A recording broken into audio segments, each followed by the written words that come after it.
안녕하세요 여러분, 경제학부 이소연입니다. 다들 종강하고 방학은 잘 보내고 계신가요? 뜻깊은 방학을 다들 보내고 있기를 바라고 있겠습니다. 저번 시간에는 LSTM을 활용을 해서 주가 예측을 진행을 해보았는데 오늘은 파생상품 가격 특정에 대해서 컨텐츠를 진행을 해보려고 합니다. 이론 목차는 다음과 같습니다. 먼저 파생상품에 대한 소개를 하고 블랙숄즈 공식에 대해 유도를 해보려고 합니다. 수학적인 개념이 많이 응용이 되는데 영상을 보시고 질문이 있다면 남겨주시면 감사하겠습니다. 그리고 선형 및 비선형 지도 회귀 모델에 대해서 알아본 다음에 실습으로 넘어가겠습니다. 실습에서는 파이썬을 활용해서 파생상품 가격을 측정을 해보겠습니다. 들어가기에 앞서서 기본 개념을 정립을 해보려고 합니다. 블랙숄즈 공식 유도에 사용되는 개념들이니까 한 번씩 이해를 해보시면 좋겠습니다. 먼저 위너 과정인데요. 브라운 운동으로도 불리며 평균이 0이고 분산이 시간에 대해서 선형적으로 비례하는 연속 확률 과정입니다.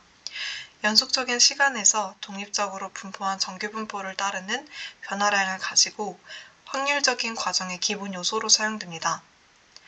현재 등장하는 식은 조금 이따 공식 유도에서 마주하게 될 테니까 거기에서 조금 더 설명을 드리도록 하겠습니다. 다음으로 기하 브라운 운동입니다. 기초자산의 가격이 로그 정규분포를 따르며 시간에 따라 연속적으로 변동하는 확률적 과정으로 표현된다고 가정을 하며 일반화된 위너 과정의 특정 형태입니다. 자산 가격의 음수가 아니고 변동률이 시간에 비례한다는 특징을 갖는 가정입니다. 마지막으로 이토의 보조 정리입니다. 확률 미적분 분야에서 연쇄법칙으로 사용되고 있는데 확률 과정에 영향을 받는 어떤 합성함수 내의 연쇄적인 반응을 이해하기 위한 도구로 사용되고 있습니다. 기초자산과 파생상품 간의 관계를 설명한다는 점에서 의의가 있습니다. 본격적으로 이론 컨텐츠로 들어가서 파생상품을 소개를 해보도록 하겠습니다. 선물, 옵션, 선도, 스왑에 대해서 알아볼 예정인데 그 중에서도 옵션에 대해서 포커스를 맞추어서 설명을 해보겠습니다. 일단 파생상품이라고 하면 기초자산의 가치 변동에 따라서 그 가치가 결정되는 금융상품을 의미합니다. 기초자산은 주식, 채권, 통화, 원자재 등 다양할 수 있겠죠. 파생상품들은 주로 위험관리나 투기적인 목적을 위해서 사용되는데 거래장소에 따라서 장내 파생상품과 장외 파생상품으로 구분할 수 있습니다. 장내 파생상품에는 선물과 옵션이 포함되는데 선물은 미래의 특정 날짜에 미리 정한 가격으로 자산을 사고 파는 계약입니다. 표준화된 거래소에서 거래되며 가격 변동 리스크 관리에 주로 사용되고 있습니다. 옵션은 특정 가격에 자산을 사고 팔 수 있는 권리를 매수자, 그러니까 사는 사람에게 주는 계약으로 의무는 없습니다. 콜옵션, 그리고 풋옵션으로 나뉘고 있는데 프리미엄을 이 과정에서 지불하게 되고요. 옵션의 프리미엄이란 옵션 가격을 구매할 때 매수자가 매도자에게 지불하는 비용으로 권리 행사 여부와 관계없이 지급이 됩니다. 옵션을 행사하지 않아도 프리미엄은 반환되지 않고 따라서 프리미엄은 권리를 사는 대가라고 보시면 될 것 같습니다.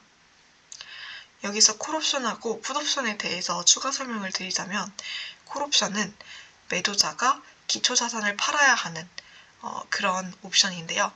매수자는 기초자산 가격이 행사 가격보다 높을 때에 이익을 얻게 되는 구조입니다. 그래서 매수자가 얻는 이익은 만기 가격에서 행사 가격을 빼고 그리고 여기에서 매도자에게 줬던 프리미엄 가격을 뺀 이익이 됩니다. 그리고 이때 매도자는 기초자산의 가격이 높아지면 매수자에게 자산을 낮은 행사 가격에 팔아야 되기 때문에 손실을 보는 구조이죠.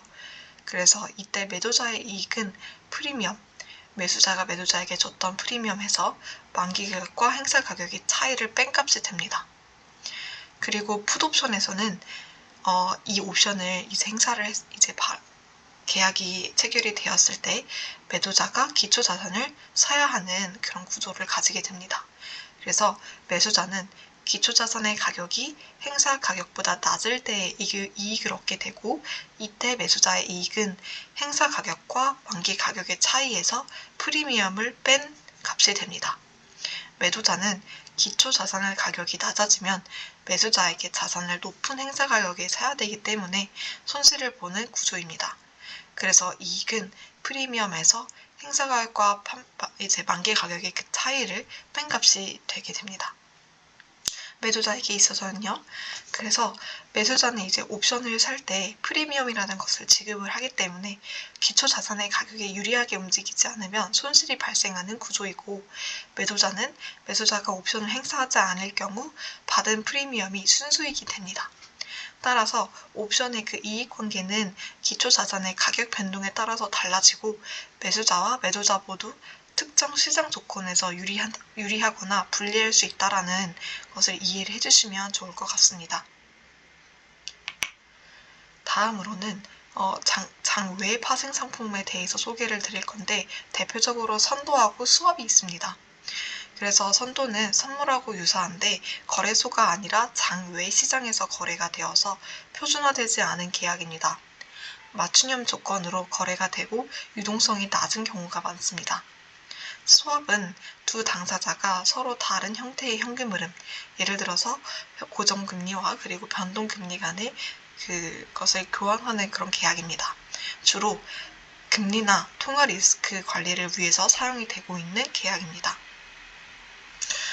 계속 이제 파생 상품 안에서 위험 관리를 위해서 사용된다는 것이 언급이 되고 있는데, 이것에 대해서 조금 더 설명을 드리자면 리스크 해치, 즉 위험 회피에 사용된다는 말입니다.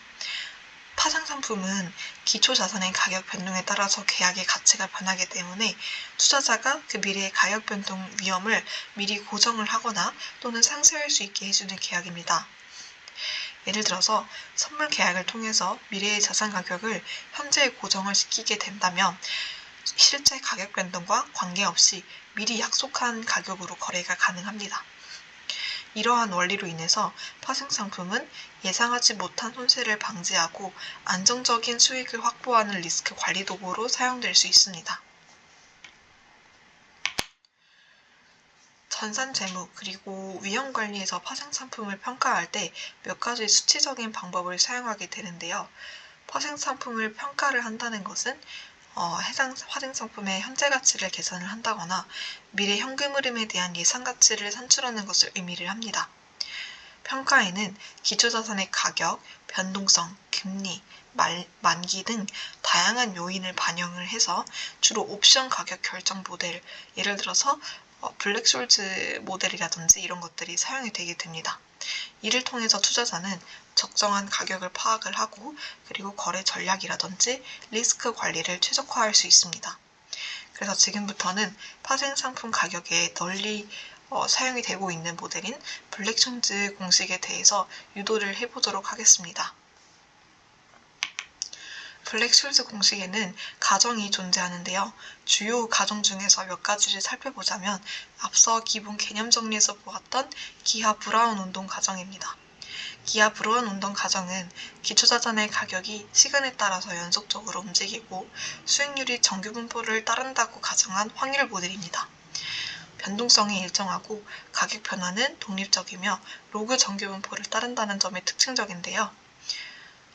하지만 실제 시장에서는 이하고 조금 다르게 움직이는 특성이 있습니다. 그래서 가격 변동이 사실 정규 분포를 따르지 않고 극단적인 움직임, 그런 급등락이 더 자주 발생하는데, 그리고 변동성도 시간에 따라서 일정하기보다 그런 시장 상황에 따라서 변동성이 커지거나 작아질 수 있습니다. 그래서 이후에 이제 아주 잠깐 기하 브라운 운동 가정 같은 그런 가정을 설명한 다음에 잠깐 말씀을 드리자면, 사실 그래서 이렇게 경제적인 제약 같은 것이 존재하기 때문에 그런 금융 실무자들이 이런 가정이 실제로 위반된다는 점을 인지를 하고 있습니다. 그래서 해당 모델로 산정된 가격이 있다면 이것을 조금씩 튜닝하는 과정을 거치는 것이 보통이라는 점도 이제 알아두시면 좋을 것 같습니다. 두 번째 가정은 옵션 만기 시 조건부 지급 가정인데요. 옵션은 만기 시점의 기초 자산 가격에 따라서 지급금이 결정이 되고 이 조건이 파생 상품의 가치를 정의를 하게 됩니다.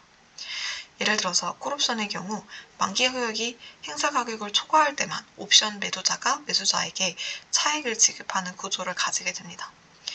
하지만 실제로는 옵션 가격이 중간에 변동할 수 있고 조기 행사를 한다거나 또는 외부 요인, 금리라든지 배당금 이런 외부 요인에 따라서 영향을 받을 수 있다는 점이 있고요.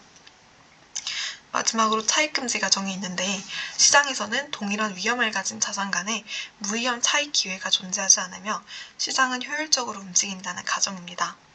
이 가정은 옵션 가격이 비합리적으로 왜곡되지 않도록 하고 블랙슐즈 공식에 있어서 주요 전제가 됩니다. 실제 시장에서는 유동성 부족 그리고 거래 비용, 정보 비대칭 등으로 인해서 차익 거래가 완벽히 이루어지지 않을 때가 많지만 이런 과정들을 통해서 블랙슐즈 공식이 파생상품 가격 특정에 사용되고 있습니다. 그래서 콜옵션 가격 공식의 수학적인 증명은 블랙슐즈 모델의 이론을 기반으로 하고 있으며 평미분 방정식과 금융 수학의 기본 원리를 통해서 유도되고 있습니다. 아주 간단하게 말해서 1단계로 편미분 방정식을 만들고 2단계로 이 편미분 방정식을 풀어서 해를 구하면 지금 보시는 화면과 같이 가격이 유도되게 됩니다. 결론적으로 이를 다 풀었을 때 나오는 것이 S는 주가, X는 행사 가격, 그리고 R은 이자율, T-T는 만기일을 나타내고 시그마는 변동성을 나타내고 있으며 C가 현재 콜옵션 가격을 나타내는 공식이 나오게 됩니다. 그래서 이것에 대해서 이제 유도를 해볼 건데 유도 과정 들어가기 전에 다음 슬라이드에서 간단하게 선형하고 비선형 지도 회귀 모델에 대해서 알아본 다음에 넘어가도록 할게요. 선형 지도 회귀 모델은 입력 변수 X하고 출력 변수 Y 사이의 선형 관계를 모델링하는 지도 학습 알고리즘이고 데이터가 선형 관계를 가진다고 가정하고 이때 해석이 쉽기 때문에 변수의 영향력을 직접적으로 이해를 할 수가 있습니다. 그러나 데이터가 선형 관계일 때는 성능이 당연히 우수하겠지만 비선형 데이터일 때는 부적합하다는 단점이 존재하게 됩니다. 비선형 지도 회귀 모델에서는 이에 대해서 조금 보완하는 관계인데 입력 변수하고 그리고 출력 변수 사이의 관계가 선형이 아닌 경우를 모델링하게 됩니다. fx는 비선형 함수이고 당연하게도 데이터 관계가 선형일 때보단 비선형일 때 적합하게 됩니다. 복잡한 패턴 학습이 이제 가능하게 되지만 과적합에 주의할 필요가 있습니다. 그리고 단점으로는 해석이 어려울 수 있다는 점이 있을 것 같습니다. 그래서 지금까지 이제 파생 상품에 대해서 알아보았고 그리고 이것의 가격을 책정하는 모델인 블랙슐즈 공식에 대해서 이제 앞으로 유도를 해보게 될 거고요. 지금 방금 슬라이드에서 선형하고 비선형 지도 회귀 모델에 대해서 아주 간단하게 알아보았습니다. 지금부터는 블랙슐즈 공식이 어떤 식으로 유도가 되었는지에 대해서 알아본 다음에 이제 실습으로 넘어가서 파이썬을 활용을 해가지고 파생상품 가격을 책정을 해보는 과정을 거치도록 해보겠습니다. 그러면 유도 공식을 증명하는 단계에서 볼게요. 여러분, 이어서 이제 블랙슐즈 공식에 대해서 유도를 해보도록 하겠습니다. 본격적으로 들어가기에 앞서서 이제 연이유를 자연상수 2의 mdt승으로 표현하는 방식에 대해서 알아보고 가겠습니다. 여기서 m을 우리가 이자율이라고 하면 예를 들어서 연 10% 이자율이라고 한다고 하면 m은 0.1이 되겠죠. 그리고 여기서 dt가 나타내는 값은 시간의 작은 간격을 의미하고 있습니다. 그래서 복리하고 연속성의 관계를 이해를 하자고 하면 자연상수 2의 m승 dt승으로 이 m의 dt승으로 이제 나타나는 관계를 이해를 할 수가 있는데요. 미래가치 future value는 현재 가치 present value에서 1 플러스 m의 n승을 곱한 그런 식이 유도가 될 수가 있습니다. 우리가 복리 계산을 이해를 했을 때 식을 이런 식으로 구성할 수 있다는 점을 판단할 수 있겠습니다. 그래서 여기서 n승이 나타내는 말은 연단위 기간을 나타내고 있는데 이자의 그 계산 주기가 연단위로 고정이 되어 있을 때 우리는 FV는 PV 곱하기 1 플러스 M의 n승이라고 이해를 할 수 있겠습니다. 이때 이자를 연속적으로 계산을 하게 되면 복리 계산에서 1 플러스 M의 n승은 이자율 m이 작은 간격으로 쪼개질 수 있는데요. 그래서 이자율을 n번 나눠서 계산한다고 가정을 했을 때 미래가치 future value는 현재가치 present value에다가 1 플러스 n분의 m에다가 이제 이것을 n번 곱한 그런 관계가 형성이 될 수가 있겠습니다. 그래서 여기에서 n분의 m이 나타내는 말은 기간당의 이자율이 될 거고요. 이제 n이 무한히 커질 때를 고려를 했을 때 이것을 리미트로 보낼 수 있어서 리미트 n이 무한대로 갈 때 1 플러스 n분의 m을 이제 n승을 곱한 관계를 이해할 수가 있겠습니다. 그러면 이제 리미트를 보낸 이 값이 자연상수 2에다가 이제 이를 n승으로 이제 표현한 그런 관계를 이해할 수가 있는데, 그래서 결론적으로 이자율이 연속적으로 계산이 되었을 때 2의 m승으로 표현이 될 수 있다라는 이야기입니다. 그래서 여기에서 2의 m 곱하기 dt승이라는 것의 의미는 연속 복리를 시간 t에 따라서 계산을 했을 때 작은 시간 간격 dt 동안의 변화율을 고려한 그런 관계라고 이해를 해주시면 좋을 것 같습니다. 다시 한번 간단하게 나타내보자면 future value fv는 현재 가치 pv에다가 2의 m dt승을 곱한 관계이다. 그래서 dt는 여기서 연 단위로 측정된 작은 시간 변화를 나타내고 있고, 예를 들어서 그것이 하루라고 하면 dt는 365분의 1이 되겠죠? 일주일이라고 하면 365분의 7이 될 거고요. 그리고 2의 m의 dt승은 여기서 맥클로린 급수를 따라가지고 1 플러스 m의 dt로 근사할 수 있습니다. 여기서 이런 식으로 근사를 할 수 있다는 것에 근거가 되는 것은 dt가 아주 작은 수이기 때문이고요.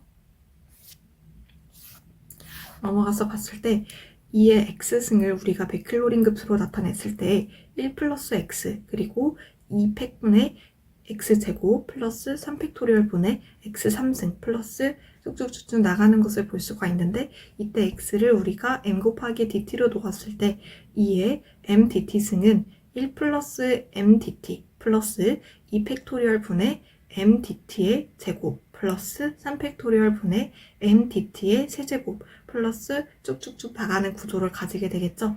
여기서 dt가 작기 때문에 고차항은 작아짐에 따라서 무시가 가능해져서 우리가 근사를 할 수 있게 되는 구조인 거고, 그래서 따라서 2의 m dt승은 1 플러스 m dt로 근사가 가능하게 됩니다. 그러면 본격적으로 S는 여기서 우리가 기초자산의 가격이라고 생각을 하고 TI는 특정 시점이라고 이해를 해보도록 하겠습니다. 그러면 S의 T의 I 플러스 1 시점의 기초자산의 가격은 S의 TI 시점의 기초자산의 가격에다가 2 플러스 M의 DT를 곱한 것이 되겠죠. 방금 앞에서 2 플러스 이제 플러스가 아니라 2의 m dt승이 나왔던 그 구조에 대해서 이해를 하고 왔으니까 이 식을 이해할 수 있었으면 좋겠습니다. 그래서 한 번 더 2의 m dt승은 맥클로린 급수로 1 플러스 m의 dt로 나타낼 수 있고, 그래서 이 식을 STI를 이제 왼쪽으로 넘겨가지고 식정리를 했을 때 우리가 아까 봤던 그 위너 과정에서 나온 공식을 유도를 할 수가 있습니다. 그래서 S의 TI 플러스 1 시점에서 S의 TI 시점을 뺀 그 가격은 M에다가 STI 그리고 DT를 곱한 값이 되고, 그리고 이 왼쪽 항에 있는 그것을 정리를 했을 때 우리가 기초자산의 변화량 DS로 이해를 할 수 있습니다. 그리고 오른쪽 항은 그대로 내려오게 되고요. 그리고 그대로 내려온 M에다가 STI 곱하기 DT는 기초자산의 그 연관 변화, 무이험 자산 흐름을 나타내는 항이 됩니다. 그리고 여기다가 시그마에다가 STI를 곱하고 DW를 곱한 값이 예측 불가능에 대한 변동성 항이 되는데, 이게 왜 들어가냐면 실제로는 여러 상황 변동에 영향을 받기 때문입니다. 기초자산의 변화량 자체가. 여기서 시그마가 나타내는 값은 변동률을 나타내게 되고요. DW라는 것은 이제 입실론 곱하기 루트의 DT인데, 여기서는 앞으로 식을 전개할 때 상수값 입실론을 1로 고정을 하겠습니다. 이 식이 의미하는 바는 단위 시간의 제곱근에 비례한다는 의미이고, 브라운 운동 과정에서 끌어낸 그런 식이라고 이해를 해주시면 좋겠습니다. 그래서 우리가 이제 기초자산의 변화량에 대해서 식을 만들어냈고요. 이 기초자산의 변화량의 왼쪽 항을 이제 기초자산의 가격으로 나누었을 때 이제 정리를 식정리를 다시 한번 해보면 S분의 DS는 M 곱하기 DT 플러스 시그마 DW가 됩니다. DW는 방금 말씀드린 것처럼 입실론 곱하기 루트 DT가 되는 거고요.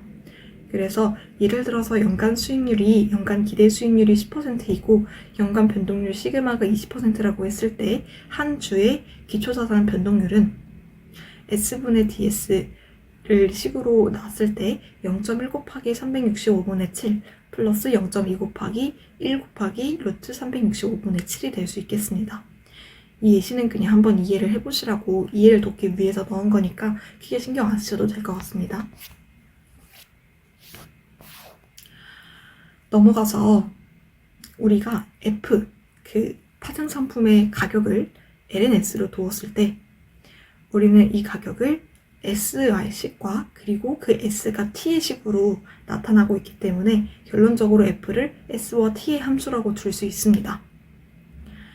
그래서 이것을 이변수 함수의 테일러 굿스로 표현을 했을 때 DF는 라운드 S분의 라운드 F에다가 DS를 곱하고 그리고 라운드 T에 라운드 T분의 라운드 F 곱하기 DT 플러스 2팩토리얼 분의 라운드 S 제곱분의 라운드 제곱 F DS의 제곱 플러스 라운드 S 라운드 T 분의 라운드 제곱 F 그리고 DS DT 플러스 2팩토리얼 분의 쭉쭉쭉 나갈 수 있습니다.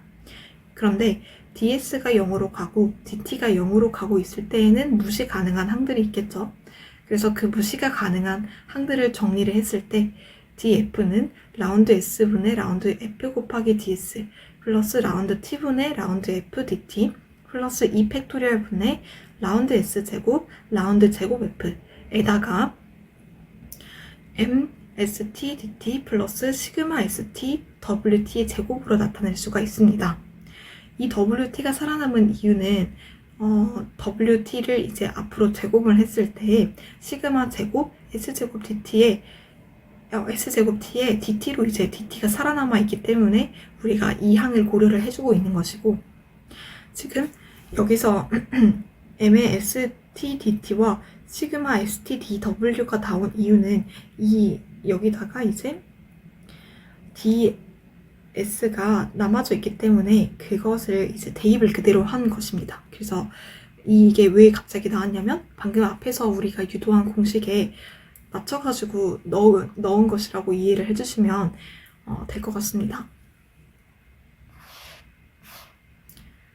그래서 내렸을 때 이것을 한번 식정리를 하게 되면 라운드 S분의 라운드 F에다가 이제 DS의 가격을 넣은 것이라고 우리가 한 번 더 이해를 할 수 있고 그리고 제곱항을 정리를 하고 그리고 제곱항이 이제 없어질 수 있는 항을 다 소거를 했을 때 결론적으로 DF는 DT로 묶어낸 식을 정리를 해보면 그 파생상품 가격 F의 그 변동량인 DF가 라운드 S분의 라운드 F M 곱하기 ST 플러스 라운드 T분의 라운드 F 플러스 2팩토리얼 분의 라운드 S의 제곱 라운드 제곱 F에다가 시그마 제곱 ST의 제곱 1 곱한 가격 거기다가 DT를 곱했다고 볼 수 있겠습니다.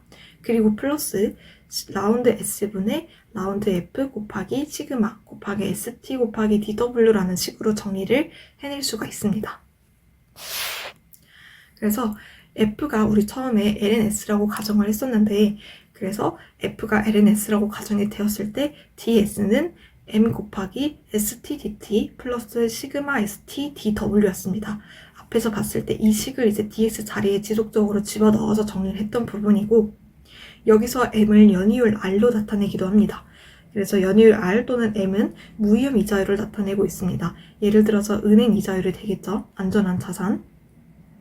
그리고 DW는 앞서 말씀드렸던 것처럼 브라운 운동에서의 변동량이고 입실론 곱하기 루트 DT로 나타날 수 있는데 여기서는 우리 상수 입실론을 1로 가정하고 공식을 진행했던 부분입니다. 그리고 우리는 지금 구하고자 하고 있는 것이 F입니다. 그래서 그 파생 상품의 가격을 구하고자 하는 것이고요. 본격적으로 들어가기에 앞서서 포트폴리오를 구성을 할 때 위험 중립 포트폴리오를 구성하는 과정을 잠깐 소개를 드리도록 하겠습니다. 그래서 위험 중립 포트폴리오를 구성을 할 때 첫 번째로 라운드 S분의 라운드 T, 라운드 F, 라운드 S분의 라운드 F라는 델타를 우리가 얘기를 할 수가 있고요. 이 델타 값은 기초자산 변화량에 대한 파생 상품, 예를 들어서 옵션 가격의 그 변화량, 옵션의 변화량, 파생 상품의 그 변화량을 우리가 델타라고 이해를 할 수가 있고요. 그 델타 값을 곱해서 S만큼, 기초자산만큼 매수를 하는 것입니다. 여기에서 한 계약만큼을 매도를 했을 때 포트폴리오 P는 라운드 S분의 라운드 F, 델타 곱하기 S 마이너스 F로 구성을 해낼 수가 있습니다. 그래서 P의 그 변화량이 실질적인 수익률이 되는 것이고요. 라운드 S분의 라운드 F, DS를 이제 우리가 이해를 할 수가 있는데, 왜냐면 변동량으로 이제 변했으니까요. 그 다음에 라운드 S분의 라운드 F, 델타 S 마이너스 델타 F를 봤을 때 이 자리의 각각을 DS하고 DF로 바꿔낼 수가 있습니다. 우리가 변화량을 우리 델타라고도 하니까요. 그래서 이제 이 공식에다가 다시 DS 값을 넣고, 그리고 앞서 봤던 DF 식을 정리해서 넣을 수가 있습니다. 식이 좀 계속 복잡해지고 있는데, 우리가 앞에서 증명했던, 이제 증명이라기보단 이끌어냈던 그 공식을 계속 집어넣는 과정이라고 이해를 해주시면 될 것 같습니다. 그래서 DS하고 DF 값에다가 앞서 증명했던 그 공식을 길게 넣어주면 델타 P가 이런 식으로 정리가 되는 것을 이해를 할 수가 있는데요. 마이너스 라운드 T분의 라운드 F 플러스 2분의 1 라운드 S 제곱분의 라운드 제곱 F 시그마 제곱 S 제곱에다가 델타 T를 곱한 값입니다.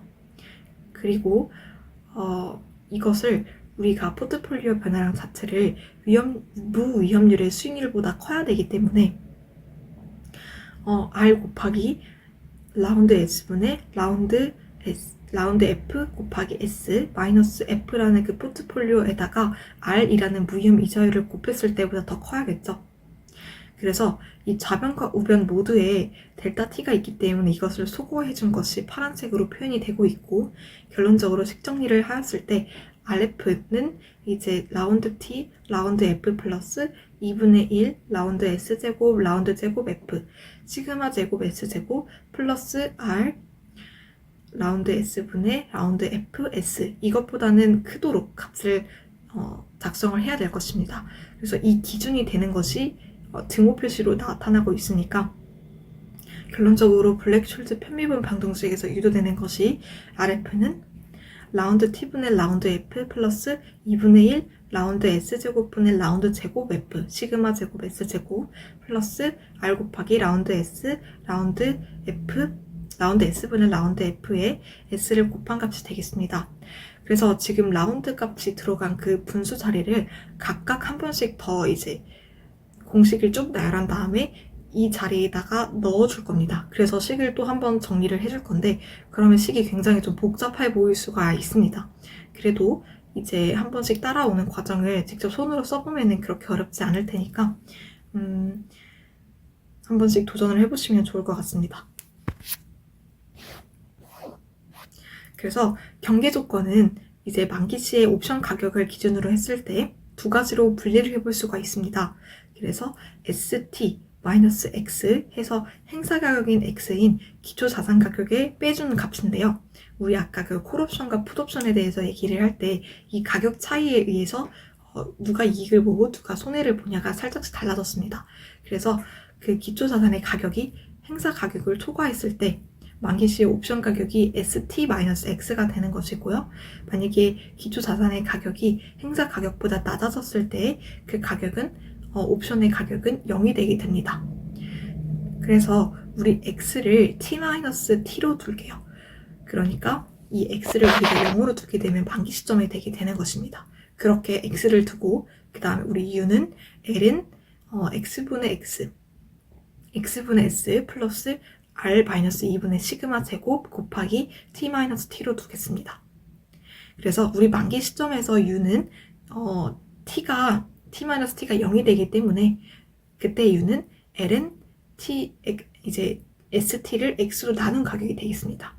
그래서 이때 우리 st를 x 곱하기 2u로 나타낼 수 있겠죠. 그래서 다시 한번 남은 시간을 0으로 두었을 때, 그러니까 만기로 두었을 때 그 경계 조건이 x 곱하기 2u의 x를 뺀 값이라고 볼 수가 있고요. 만약에 u가 0보다 작다면 이때 값은 0이라고 볼 수 있겠습니다. 이 위에 있는 것을 그대로 이제 만기 시의 가격 조건으로 바꿨을 때 이렇게 표현이 된다고 이해를 할 수가 있습니다. 그래서 u가 ln x분의 st였기 때문에 이것을 다시 로그의 성질에 따라서 ln st 마이너스 ln x로 나타낼 수가 있고요. st가 x보다 컸을 때 그리고 st가 x보다 작았을 때 그 조건을 양변을 이제 ln을 취해서 넘기면 u가 0보다 컸을 때 또는 u가 0보다 작았을 때 가격 공식으로 그대로 이제 유도를 할 수가 있습니다. 그래서 경계 조건이 이렇게 된다는 것을 한번 이해를 해보시면 좋을 것 같고요. 내려와서 F의 그 파생 상품의 가격을 할인율을 통해서 나타내 보도록 하겠습니다. 할인율이라는 것은 이자율하고 비슷한 개념이지만 이자율 같은 경우에 미래의 가격을 나타내는 그럴 때 쓰이는 개념이라고 한다면 할인율 같은 경우는 미래의 가치를 현재의 가치로 가지고 왔을 때를 나타내는 그런 개념이라고 이해를 해보시면 됩니다. 그래서 파생상품의 가격인 FST는 할인율 2의 마이너스 R의 T-T 곱하기 Y의 U 그리고 X로 구성된 함수라고 볼 수 있겠습니다. 그래서 할인율은 이자율의 반대의 개념이기 때문에 앞에 마이너스가 붙인 것이라고 보면 되고요. 그래서 이 값을 그대로 미분을 해보겠습니다. 이걸 미분하는 이유는 지금 앞에서 봤던 이 각각의 그 마지막 이제 노란색 형광펜으로 표시되고 있는 블랙슐즈 품미분 방정식의 각각의 값에다가 식을 넣어주기 위해서입니다. 그래서 이것을 미분했을 때 S로 미분을 하게 되면은 라운드 S분의 라운드 F가 라운드 U분의 라운드에다가 저 앞에 있는 식을 2의 마이너스 RX, Y가 들어가게 되고 그리고 라운드 S, 라운드 U가 되게 됩니다. 그리고 라운드 X분의 라운드 2의 마이너스 R의 X, Y에다가 라운드 S분의 라운드 X라는 식을 한 번 더 풀어주게 되면 2의 마이너스 R의 X승, 그 다음에 라운드 U분의 라운드 Y 곱하기 라운드 S분의 라운드 U가 될 거고요. 그리고 플러스 마이너스 R 곱하기 2의 마이너스 RXY 플러스 2의 마이너스 RX 라운드 X분의 라운드 Y가 됩니다. 이거는 곱미분을 통해서 이런 식으로 식이 전개가 되는 거고 라운드 S분의 라운드 X가 곱해지게 되겠죠. 이때 중요한 점은 X가 T-T로 아까 구성이 된다고 얘기를 했는데 이거 S로 편미분하면 당연히 S에 해당하는 변수가 없기 때문에 0으로 날아가게 됩니다. 그래서 앞에 있는 공식만 존재하게 되고요. 앞에 이제 라운드 U를 라운드 S로 남은 게 살아남은 이유는 U의 공식 자체가 L은 X분의 S 플러스 R-2분의 시그마 제곱 곱하기 T-T로 구성되고 있는 식이기 때문입니다. 그래서 식 정리를 그대로 했을 때 라운드 S분의 라운드 F는 2의 마이너스 R의 X승 곱하기 라운드 S분의 라운드 Y에다가 S분의 1을 곱한 값이 되고요. 그리고 이 라운드 F 값을 라운드 T로 미분을 했을 때에 또 마찬가지로 식전개가 동일한 과정을 통해서 나오게 됩니다. 단지 라운드 S 말고 라운드 T로 편미분을 했을 때의 과정입니다. 그래서 마찬가지로 여기도 식전개를 하나하나 읽어내진 않을게요. 그래서 정리를 했을 때 2의 마이너스 R승으로 묶어내면 2분의 시그마 제곱 마이너스 R 곱하기 라운드 U분의 라운드 Y 플러스 RY 마이너스 라운드 X 분의 라운드 Y가 됩니다. 이 과정을 한 번씩 손으로 써보면서 따라오시면 이해가 될 수 있을 것입니다. 그래서 이때 한 번 더 아까 그 항에 넣어주기 위해서 미분을 한 번 더 해서 그 변화의 가속도를 보는 항을 만들도록 하겠습니다. 이거를 보는 이유는 이 식 자체가 위로 볼록인지 아래로 볼록인지를 보겠다는 의미이고요. 그래서 라운드 S제곱분의 라운드 제곱 F는 라운드 S 라운드 곱하기 라운드 S분의 라운드 곱하기 라운드 S분의 라운드 F가 됩니다. 그래서 우리 방금 전에 라운드 S분의 라운드 F 공식을 봤기 때문에 그 공식을 그대로 가지고 와서 넣어준 것이고요. 이것을 라운드 S분의 라운드를 곱했을 때 이제 마이너스 R 승 S 이제 2의 마이너스 RX 승의 라운드 S분의 라운드 Y분의 라운드 Y 라운드 U분의 라운드 Y S분의 1이 되겠습니다. 그래서 이 식을 쭉 정리를 해보았을 때 결론적으로 나오는 식이 S제곱분의 2의 마이너스 R의 X승 라운드 S분의 라운드 U분의 라운드 Y 곱하기 S 마이너스 라운드 U분의 라운드 Y가 됩니다. 결론적으로 쭉 더 전개를 해보자면 Y가 U하고 X에 의존하는 체인룰을 공식을 풀고 있는 것입니다. 그래서 여기도 우리가 X와 U가 각각 어떤 식으로 구성되는지를 생각을 해서 아까 X는 T-T고 U는 S와 T의 공식으로 유도가 되기 때문에 각각 편미분을 따라서 식전개를 해보았을 때 결론적으로 식정리가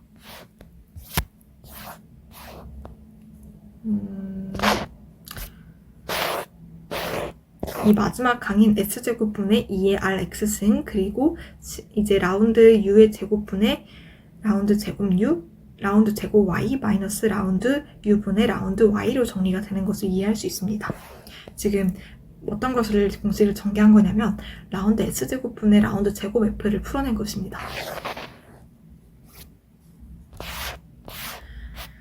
그래서 R 곱하기 2의 마이너스 RX 곱하기 Y를 한 번 더 식정리를 해보자면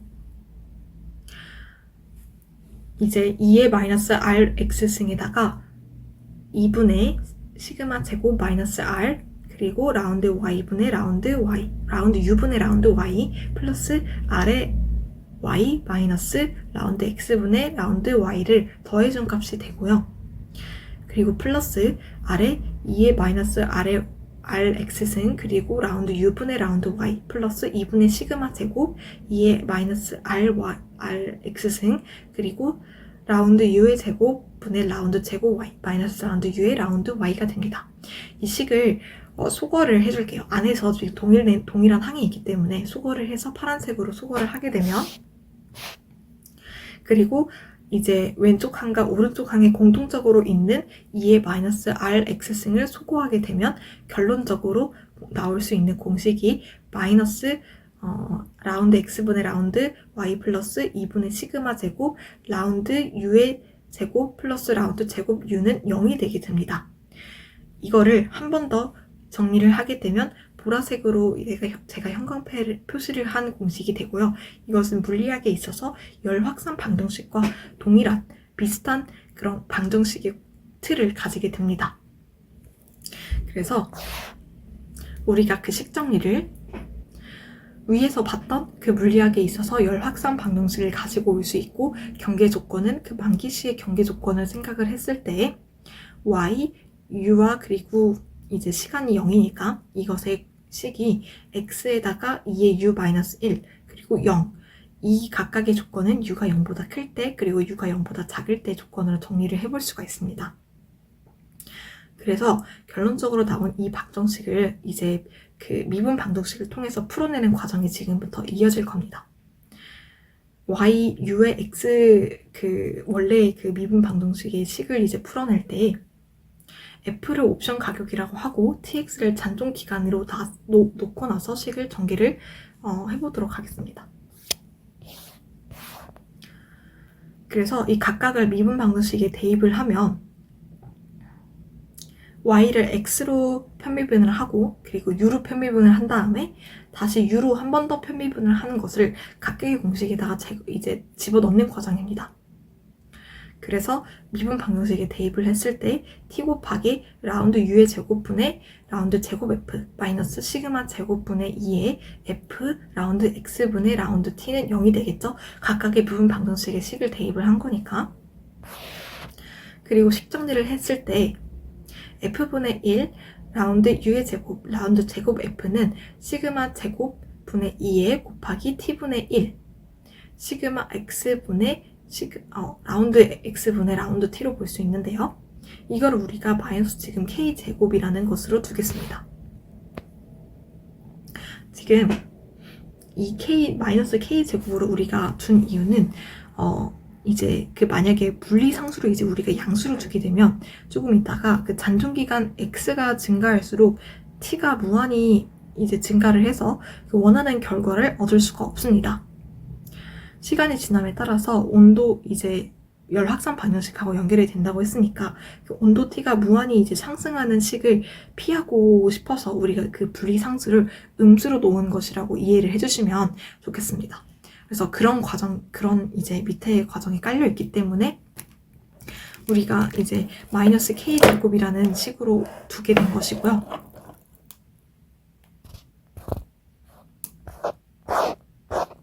그래서 f분의 1 곱하기 라운드 u의 제곱 분의 라운드 제곱 f가 마이너스 k제곱이라고 정리되는 식을 한 번 더 넘겨서 그리고 식 정리를 해보면 라운드 u의 제곱분의 라운드 제곱 f 플러스 k제곱 f는 0이 됩니다. 그러면 이 식 자체가 이게 선형 상미분 방정식을 뜻하게 되고 이게 선형 상미분 방정식을 풀 때 우리 특성 방정식을 고려하게 되죠. 특성 방정식을 살펴보면 여기서 t를 변수로 했을 때 t제곱 플러스 k제곱이 0을 나타내기 때문에 이 방정식을 풀면 근이 허근이라는 것을 알 수가 있습니다. 그래서 근이 허근이니까 그 근이 허근일 때에 f를 모델링 할 때 코사인과 사인을 활용을 해서 보이는 대로 우리가 f를 모델링을 할 수가 있고요. 전반적으로 지금 계속 개념이 섞여가지고 전개가 되고 있기 때문에 따라오시다가 모르는 개념이라든지 이해가 안 되는 부분이 있다면 질문을 해주시면 제가 그것에 대한 개념을 소개를 해드리도록 하겠습니다. 가장 베스트는 그 개념에 대해서 공부를 지금 한 상태였으면 좋겠지만 그게 아니라면 같이 풀어나가면서 공부를 해주시면 좋을 것 같습니다. 그래서 한 번 더 식전개를 했을 때 지금 이 첫 번째 항과 그리고 마이너스 k제곱 항의 관계를 본 게 4번과 5번이고요. 6번에서는 가운데 항하고 그리고 마이너스 k제곱 항의 그 관계를 풀어냈을 때를 보는 것입니다. 그래서 이 관계는 시그마 제곱분의 2 곱하기 t분의 1 곱하기 라운드 x분의 라운드 t는 마이너스 k제곱이 되는 거고 이거 식정리를 했을 때 이제 라운드 x분의 라운드 t 플러스 2분의 시그마 제곱 k제곱 t는 0이 되게 되고 라운드 x분의 라운드 t는 마이너스 2분의 시그마 제곱 k제곱 t가 됩니다. 이거 적분했을 때 t는 C3이라는 상수를 곱하게 되고 그 다음에 2에 2분의 마이너스 시그마 제곱 k제곱 x로 우리가 유도를 해볼 수가 있게 되겠습니다. 그래서 이때 그러면 다시 한번 y의 u와 x로 구성되는 그 y라는 식은 2에 2분의 마이너스 시그마 제곱 곱하기 k제곱 x에다가 C1 코사인 KU 플러스 C2 사인 KU로 우리가 모델링을 하게 되는 것이고요. 그래서 이제 이렇게 우리가 모델링 하게 되는 이유는 아까 앞서서 Y의 식을 F라는 것과 T라는 식으로 구성하기로 우리가 결정했기 때문입니다. 앞서 봤었던 거 F는 옵션 가격이고 T는 잔존 기간이라는 이런 식으로 우리가 모델링을 하기로 했기 때문에 F와 T에 대해서 각각 식을 구해가지고 넣어준 것이라고 이해를 해주시면 됩니다.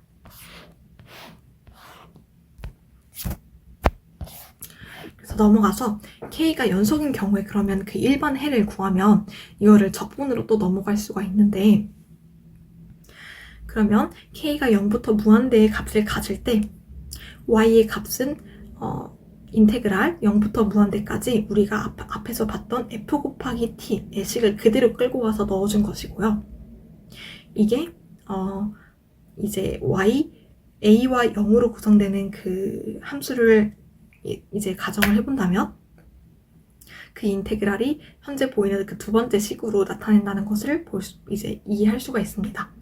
그러면 얘를 어떤 식으로 푸냐면 이제 퓨리의 변화를 통해서 풀게 되는 것인데,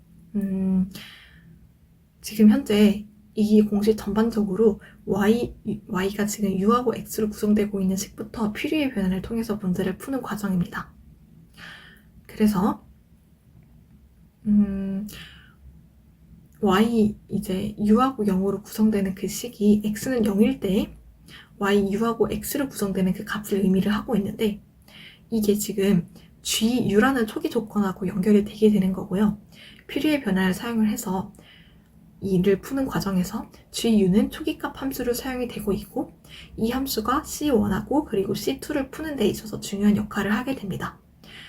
C1과 C2는 그 퓨리의 개수 C1과 C2가 되는 거고, GA를 코사인하고 사인 성분으로 분해하는 그 과정에서 도출이 됩니다. 이는 퓨리의 급수 전개 방식에 해당이 되고, 그래서 C1이 각각 파이분의 1 곱하기 인테그랄 마이너스 무한대부터 무한대까지 GA에다가 코사인 KATA, 그리고 C2는 파이분의 1 곱하기 인테그랄 마이너스 무한대부터 무한대까지 GA 사인 KATA로 구성이 됩니다. 그래서 이 정의 자체가 그 GA가 그 주어진 초기 조건으로부터 퓨리의 급수로 이제 주파수 성분으로 분해될 수 있음을 의미하게 되는 거니까, 여기에서도 퓨리의 변환이 사용이 되어서 이런 식을 끌어낼 수 있다는 점을 인지를 해주시고 넘어가면 될 것 같습니다. 그 다음부터는 식이 조금 복잡해가지고 제가 사진을 넣어놨습니다. 그래서 방금 전에 우리가 C1하고 C2를 구했잖아요. 그래서 그 C1과 C2를 다시 우리가 앞에서 봤던 그 공식에다가 그대로 변환하는 것을 대입을 한 것이고요. 그래서 중간에 우리가 삼각함수 덧셈 공식을 사용을 해서 정리를 해낸 식이 14번으로 주어지고 있습니다. 그래서 적분 순서를 변경해가지고 우리가 구하게 되면 식 정리가 간편하기 때문에 15번에서 적분 순서를 변경한 공식이고, 이것을 이산 적분과 그리고 퓨리의 변환으로 풀어낸 공식이 16번부터 쭉 들어가 있습니다. 그래서 치환 적분을 통해서도 이제 정리를 하게 되면, 결론적으로 다시 한번 y라는 식은 시그마 루트 2파이 x분의 1의 인테그랄 마이너스 무한대부터 무한대의 GA 곱하기 2의 마이너스 2분의 1승, 그리고 저렇게 식이 구성이 되게 됩니다. 이거 하나하나 제가 그 식을 읽어드리지 않은 것에 대해서 조금 양해를 부탁드리겠습니다. 복잡해지고 이해가 잘 오히려 안 될 수 있기 때문에 전반적인 틀만 잡아서 가도록 하겠습니다. 그래서 마지막으로 봤던 그 식을 우리가 열 확산 방정식의 해라고 둘 수 있고요. 경계 조건은 처음에 봤던 그 만계식의 경계 조건을 생각해 주시면 됩니다. 그래서 저기 안에 있는 형광펜 노란색으로 칠한 부분을 복잡하니까 바로 V라고 치환을 해서 이것을 A에 대한 식으로 풀고, 그것을 다시 한번 경계 조건에 대해서도 전부 다 치환을 해가지고 풀어주었을 때 결론적으로 식이 어떻게 되냐면, 표준 정규 분포의 확률 밀도 함수로 바꿔낼 수가 있습니다. 그래서 이것을 우리가 바꿔냈을 때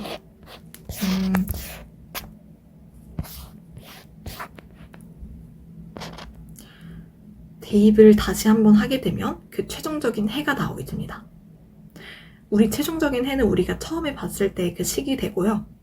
결론적으로 말해서 그 콜옵션의 가격인 C는 S 곱하기 그 표준 정규 분포로 바꾼 값에다가 D1 그리고 D2가 들어간 그 값이 됩니다. D1하고 D2는 지금 보시는 것처럼 식이 정리가 되어져 있고요. 다소 식이 굉장히 복잡하게 구성이 되어 있고, 중간에 그 풀어내는 과정에 있어서 복잡한 그런 연산 과정이 있었는데, 전반적인 그 식 전반에서 이제 사용되는 것은 몇 개의 개념이 복합적으로 연결되고 있습니다. 그래서 현재까지 했던 그 과정을 아주 러프하게 정리를 해보자면, 1단계로 편미분 방정식을 만들고 2단계로 물리학의 열 확산 방정식으로 이것을 연결한 것입니다. 3단계로 열 확산 방정식의 해를 미분 방정식을 통해서 구한 것이고, 그 열 확산 방정식의 해를 변형을 해서 옵션 가격의 공식을 만든 과정이 되겠습니다.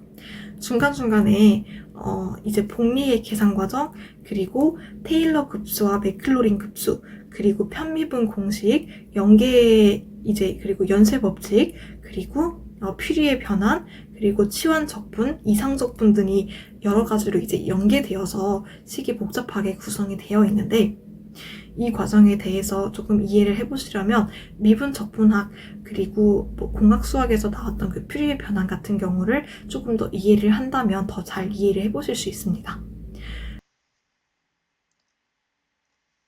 네, 블랙숄즈 가격 공식까지 이제 유도를 했는데요. 지금부터는 실습을 함께 진행을 해보도록 하겠습니다. 파이썬을 통해서 화생산품 가격을 측정하는 그런 코드를 짜보았고, 실습 파일은 따로 디스코드로 올려놓을 테니까 함께 실행을 시켜보면서 또는 작성을 직접 해보면서 따라오시면 좋을 것 같습니다.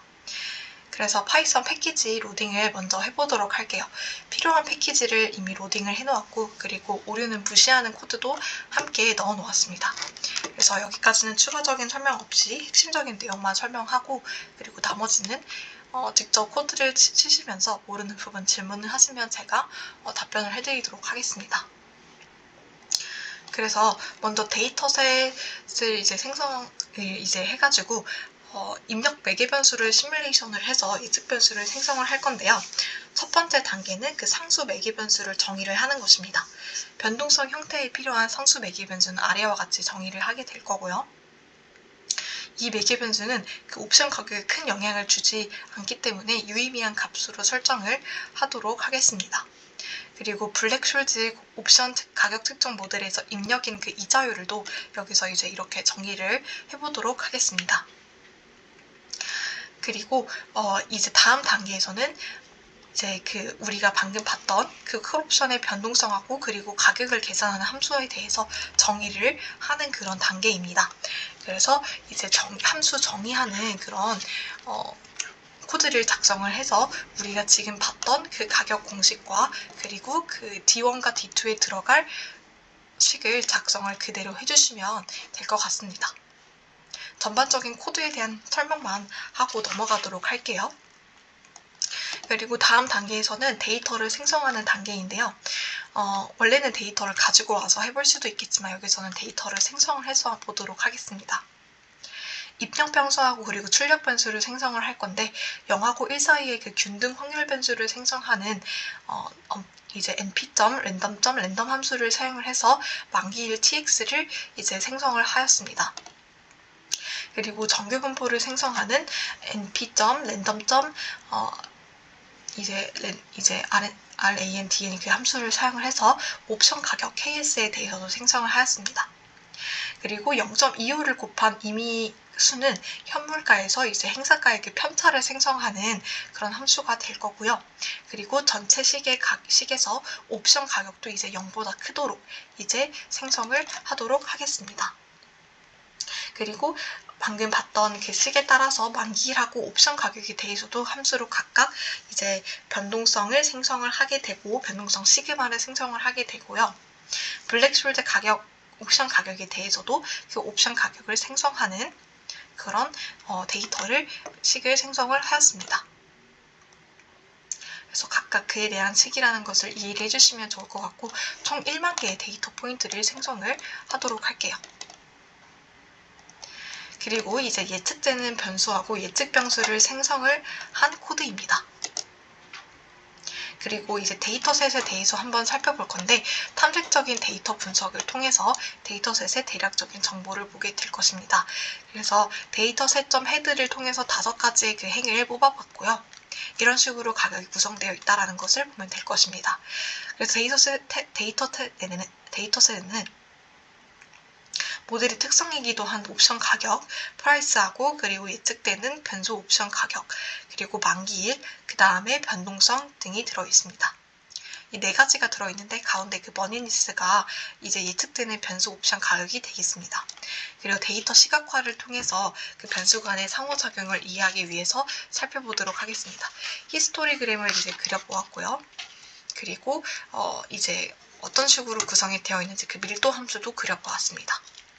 그 다음에 상관관계 보는 히트맵 함수도 한번 그려보았고 그리고 아래에서는 산점도에 대해서 한번 그려보았습니다. 그래서 산점도에서는 우리가 변수 간의 그런 흥미로운 의존성이라든지 관계성에 대해서 살펴볼 수가 있고요. 이 차트에서 첫째 열에서 가격하고 그리고 그 다른 변수들과의 관계를 한번 볼 수가 있습니다. 옵션 가격도가 증가함에 따라서 그 가격이 이제 상승하는 것을 볼 수가 있고, 그리고 주가하고 비교했을 때 그 행사가가 감소하는 것을 확인할 수가 있습니다. 이전 절에서 저희가 봤던 그 논리하고 맥락 같은 것이 좀 같다는 것을 볼 수가 있고요. 가격 대비해서 만기일을 보자고 하면 옵션 가격이 하락하는 것을 볼 수가 있습니다. 그리고 가격 대비 변동성 차트에서는 변동성에 따라서 가격이 상승하고 있는데 옵션 가격이 그 대부분의 변수하고 비선형 관계가 있음을 살펴볼 수가 있고요. 한 번 더 그 가격을 한 번에 보려면 이렇게 그 다음에 방금 전에 설명드렸던 것은 그 비선형 모델이 선형 모델보다 조금 더 좋은 성능을 보여줄 수 있다는 것을 시사할 수가 있습니다. 그리고 변동성하고 그 행사가의 관계에 대해서도 보면은 옵션 가격도에서 그 멀어질수록 변동성이 현재 올라가고 있다는 것을 볼 수가 있는데, 우리가 그 전에 정리를 했던 변동성 함수 때문에 이런 형태가 나타나고 있다는 것을 볼 수 있고요. 그리고 데이터와의 그 관계를 산전도에서 대략적으로 살펴본 다음에 이전에서 봤던 그 데이터를 준비했던 것을 통해서 그 종속 변수하고 독립 변수를 얻는 그런 준비 단계를 수행했었습니다. 지금부터 이제 특성의 중요도에 대해서도 이제 살펴보는 그런 코드를 한번 볼게요. 그래서 이제 각 특성에 대해서 이제 단계 개별적으로 살펴보고 중요한 변수를 한번 살펴보는 과정을 거치게 될 것인데, 전에 봤던 산점도 그래프에 대해서 대략적으로 이제 살펴본 설명을 이해를 해주시면 좋겠습니다. 그래서 그 단별량 그 특성을 선택하는 그런 코드입니다. 그래서 그 옵션 가격도가 제일 중요한 그런 이제 옵션 가격에서는 옵션 가격도가 가장 중요한 변수이고 그 다음에 변동성하고 그리고 만기일이라고 볼 수 있겠습니다. 예측 변수가 3개밖에 없기 때문에 모델링에 전부 포함을 시켜서 진행을 하게 될 거고요.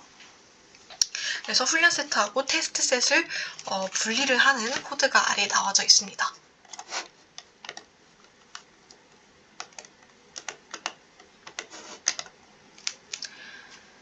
그래서 이제 분리를 한 다음에 이제 훈련 데이터에 대해서는 이제 K겹 분석을 수행하기 위해서 이게 만들어져 있는 그 사이클론 모델을 사용하게 될 것이고요. 그리고 전체 데이터로 모델을 훈련한 다음에 그 모델을 테스트 데이터의 예측에 사용을 하도록 하겠습니다. 그리고 평균체급 오차 매트릭스를 사용을 해서 알고리즘을 평가하고, 그리고 K겹 분석하고 평가 매트릭스에 대해서의 그 매개 변수를 다음과 같이 이제 정의를 한 코드입니다. 그리고 이제 데이터 로딩하고 테스트 설계를 마쳤으니까 지도 회귀 모델군에서 적합한 모델을 한번 선택을 해보도록 하겠습니다. 그래서 여러 가지 이제 그런 선형 모델하고 회귀 트리에 대해서 이제 작성이 되었고, 인공신경망인 MLP 그리고 부스팅하고 배깅 방법을 통해서 코드가 들어가 있습니다. 그래서 만든 모델을 선택한 다음에 그 각 모델마다 반복 수행을 진행을 할 거고, 그 다음에 K겹 분석을 한 다음에 전체적인 훈련과 그리고 테스트 데이터셋에서 모델을 실행하는 과정을 거쳐보도록 하겠습니다.